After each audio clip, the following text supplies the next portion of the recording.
علی تخمه میچسبه؟ عالی.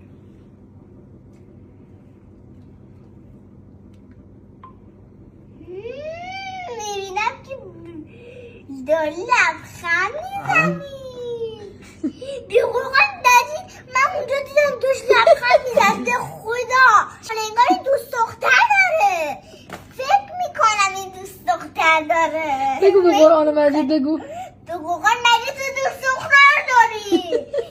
به قرآن همه بچه موچتو گرفت. من بابا همینا هم دوست دختر داری. به خدا میگم دوست دختر داری. دماغ گونده. فهمیدم که تو دماغ گونده دوست دختر هم داری. آه الان حسودیت شد؟ ناراحت شدی؟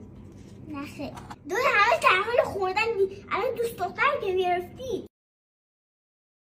صابون نرده کنم قلان رو بخور. حسودی چه؟ نه خیلی از این بگیزم میگم دوباره قرار زندگی دار بشه هم لباس بگیره.